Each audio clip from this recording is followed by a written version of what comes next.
I've just started work on the power plant for National Widget. I am kit bashing the Walters power plant.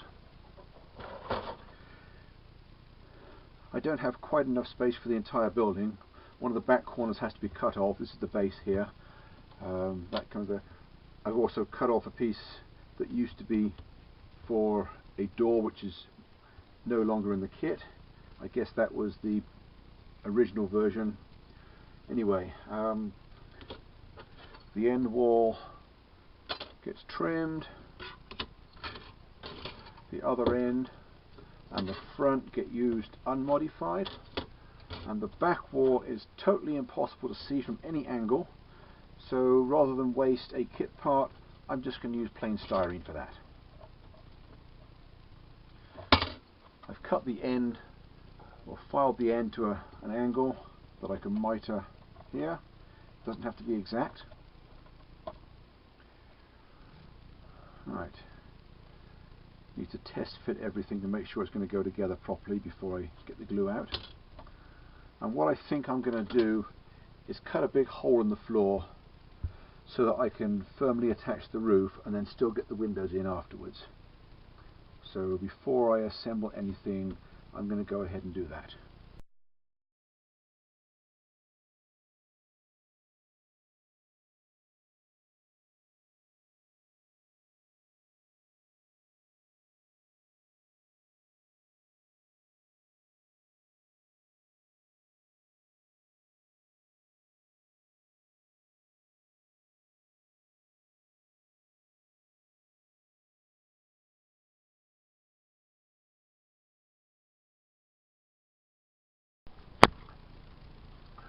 Well, I have the 4 walls assembled. If I was building it as per the directions, the next thing to do would be to install this interior partition.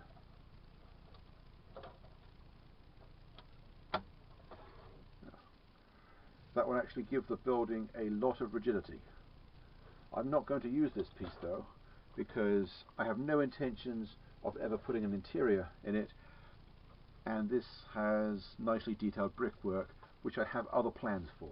So I'm just going to make a piece out of plain styrene.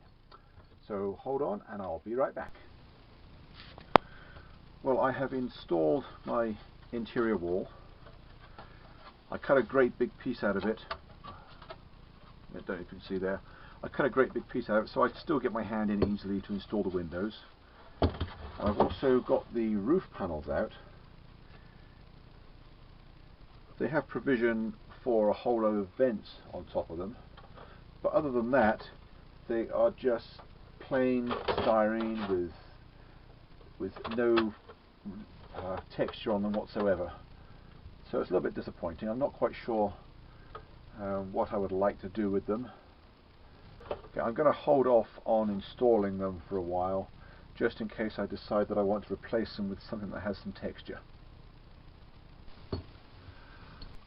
I decided to go with a rolled tar paper roof, so what I've done is taken the roof panels provided and covered them with strips of masking tape. I'm using 1-inch masking tape, or painter's tape, and by cutting them in half down the middle, that gives approximately a 3.5 foot scale width, which is a good width. And then we just put them on, starting from the bottom, overlapping them very slightly, pushing them down.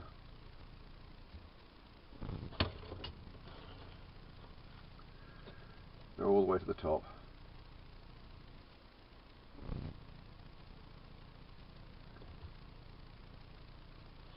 It will need one more strip over the ridge when I'm finished, but that can't be installed until the roof is in place.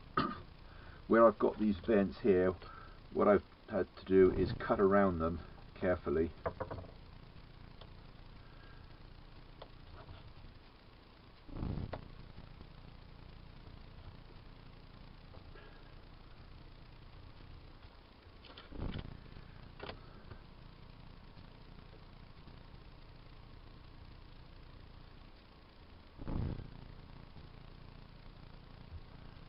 I'm just eyeballing this. It's going to be close. and any imperfections will just be filled in with black paint. Because on a real rolled roof there will be patch jobs, so anywhere that I rip the tape or something like that, I'll just puddle a bit of gloss black paint when I'm doing the final detailing. It will represent a fresh tar patch. Okay, once I've cut all the way around there, cut off the excess.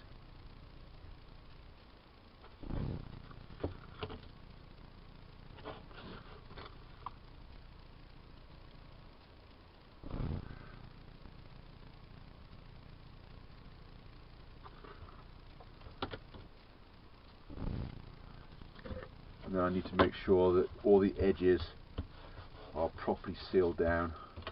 It helps to burnish them with a hard round object. The handle of the knife works well so they don't peel up.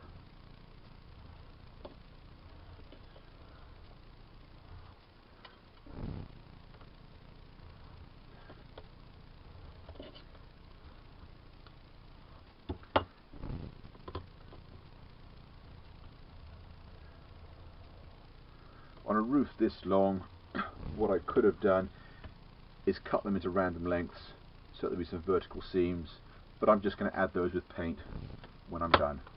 So there we are, one rolled roofing.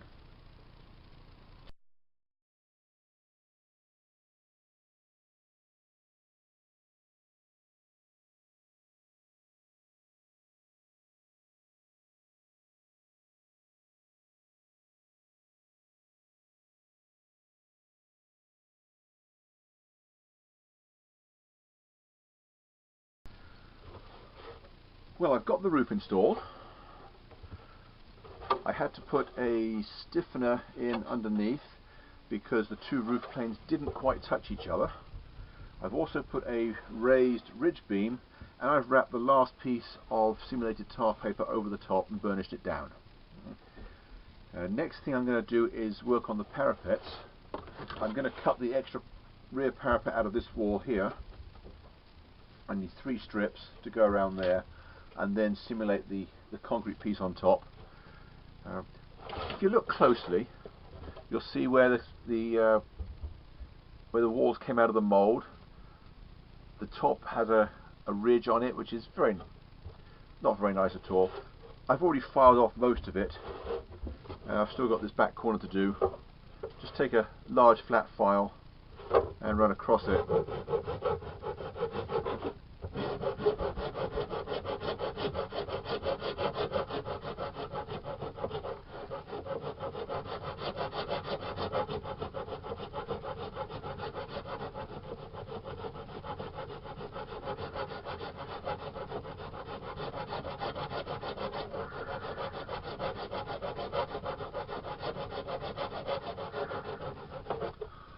And that's all it takes. What I think I'm going to do is put another strip of styrene around the top and make something a little bit more out of the parapet, because I think they look better when they're more decorative. So many buildings had very decorative parapets that it's a detail that I like to represent. I think I might also have to put a vertical piece on the ends of the brickwork, because it didn't come out of the mould very well. So I think I'm going to flatten that off and just cover it. Okay, let me get on with finishing this rear wall and I'll be right back. Well, the main building is just about done. I've built the rear parapet and I've added an extra layer to the corners all the way around. I used 40 by 188 styrene strip. Next step is to work on the chimney.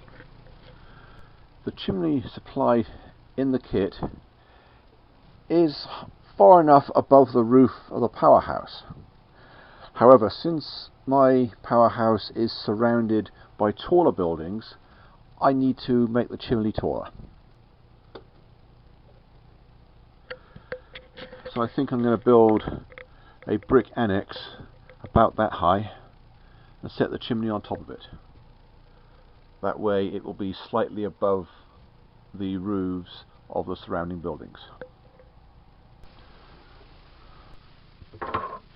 Okay, as I mentioned just now, I want to get the chimney raised up higher than the one provided in the kit. So I've built this area here, this little annex, that'll go in there, and the chimney can go on top. I'd still like to get it a little bit higher. I found this PVC pipe in my scrap box, and I'm wondering if I should put a slice of that in there. That will fit right on top of it.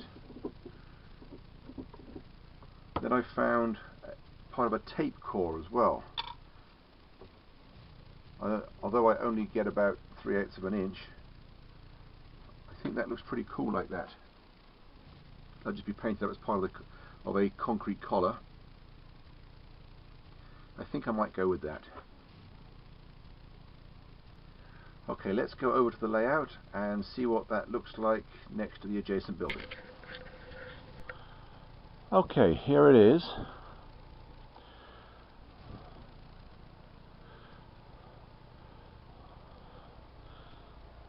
I think the overall proportions of that chimney are now quite pleasing. This area here is going to be a coal storage area, so I think I need to brick up that window. Let's go ahead and do that. I quite like the way the building is turning out. All I need to do now is assemble the roof vents. There's quite a lot of them, and they're in two halves. I'm not particularly keen on the way they're done. There's no positive location, so it's just a case of lining it up by feel and hoping that I can clean it up well enough afterwards.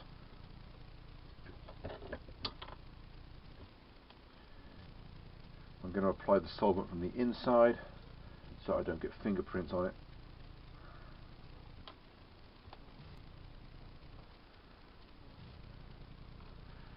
Yeah, they're not very easy to line up.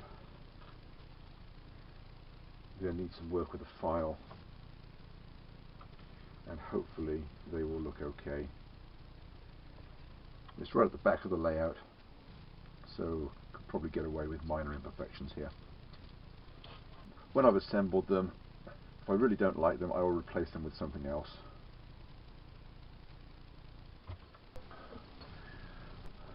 Well, despite my misgivings, they went together fairly easily. And just a few minutes with a small file. I'm using a half round file here. And the horizon lines and the joints just blend in quite nicely. So I think they will look fine once they're painted. Before I go any further, I have a decision to make. I have to decide whether I'm going to paint the whole thing silver, or if just the top is going to be silver with a black base. Because if it has a black base, I will glue them in place now and just pick out the top with a brush later. If the whole thing's going to be silver, then I will paint them before I install them.